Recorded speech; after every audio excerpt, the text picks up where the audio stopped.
نحمده ونصلي على رسوله الكريم اما بعد فاعوذ بالله من الشیطان الرجیم بسم اللہ الرحمن الرحیم درود شریف اللہم صلی علی سیدنا مولانا محمد بارک وسلم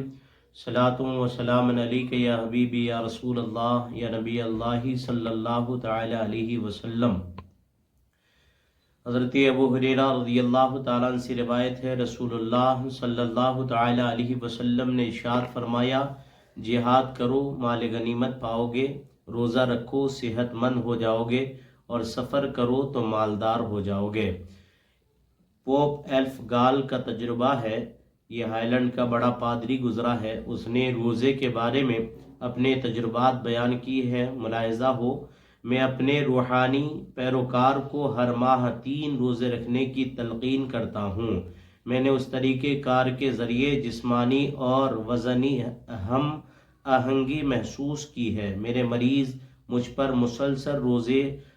زور دیتے ہیں کہ میں انہیں کچھ اور طریقہ بتاؤں، لیکن میں نے یہ اصول واضح کر لیا کہ ان میں وہ مریض جو لا علاج ہے ان کو 3 یوم نہیں بلکہ 1 ماہ تک روزے رکھوائے جائیں۔ یہ پادری ہالینڈ کا بڑا پادری گزرا ہے۔ جس طریقے سے ڈاکٹر لوگ بتاتے ہیں کہ علاج کرنے سے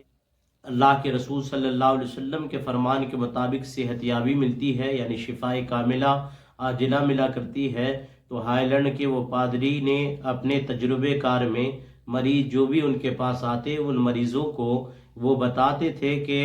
اس طریقے سے 3 روزہ رکھواتے، اور 3 روزہ رکھوانے کے بعد ان کے اندر فرق محسوس کرتے تھے۔ تو جو بڑی بڑی بیماریاں ہیں ان بیماریوں سے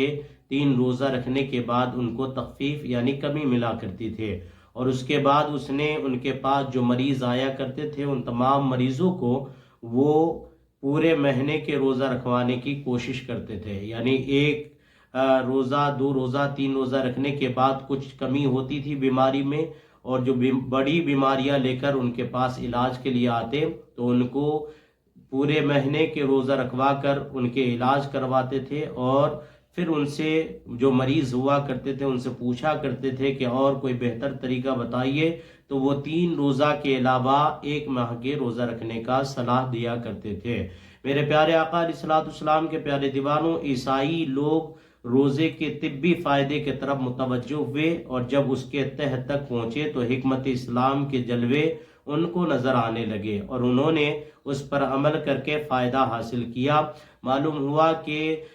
پادری لوگ، عیسائی لوگ بھی اللہ کے رسول کے فرمان کے مطابق عمل کیا، یعنی روزہ رکھ کر میرے نبی نے جب فرمایا کہ روزہ رکھو گے تو صحت یاب ہو جاؤ گے، تو عیسائی لوگ اسی پر عمل کر کے روزہ رکھنا شروع کیا، اور صحت یابی اور بیماریوں سے شفا پاتے رہے اور مزید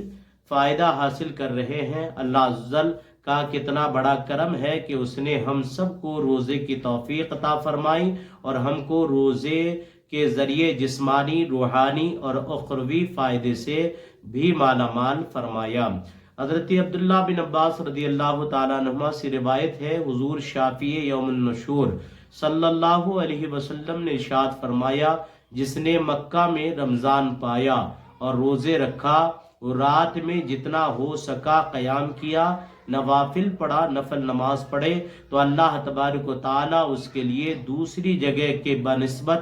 1 لاکھ رمضان کا ثواب لکھے گا۔ معلوم ہوا حضور سرکار دو عالم صلی اللہ علیہ وسلم نے ارشاد فرمایا، یعنی اور جگہ میں اگر کسی نے رمضان کا روزہ رمضان کے مہینے گزارا، اور کسی نے مکہ مکرمہ میں جس کی قسمت میں اللہ تعالیٰ نے لکھ دی ہے وہ مکہ مکرمہ میں پہنچا اور پہنچ کر رمضان کے مہینہ گزارا، تو اللہ تبارک و تعالیٰ اپنے کرم سے اپنے حبیب کے صدقے میں رمضان مکے میں گزارنے والے کو 1 لاکھ رمضان گزارنے کا ثواب عطا فرماتا ہے۔ یعنی گویا معلوم یہ ہوا کہ اگر کسی نے مکہ مکرمہ میں حرمین شریفین میں 1 نیکی کیا تو وہ 1 نیکی کا ثواب 1 لاکھ نیکی کرنے کا ثواب اللہ تعالیٰ انہیں عطا فرماتا ہے۔ معلوم ہوا کہ ایک غلام آزاد کرنے کا ثواب بھی اللہ تعالیٰ عطا فرماتا ہے، اور ہر روز جہاد میں گھوڑے پر سوار کر دینے کا ثواب اور ہر دن میں حسنا اور ہر رات میں حسنا یعنی نیکیاں ہی نیکیاں اللہ تبارک و تعالیٰ عطا فرماتا ہے۔ رب کریم کی بارگاہ میں دعا گو ہوں اللہ تبارک و تعالیٰ اپنے حبیب کریم کے صدقہ و طفیل زندگی میں کوئی ایسا لمحہ اور کوئی ایسا موقع عطا فرمائے کہ ہم بھی رمضان المبارک کے مہینے مکہ مکرمہ، حرمین شریفین، مدینۃ المنورہ میں گزارنے کی کوشش کرے۔ اللہ تبارک و تعالیٰ ہم سبوں کی قسمت میں رمضان کا مہینہ حرمین شریفین میں عطا فرمائے۔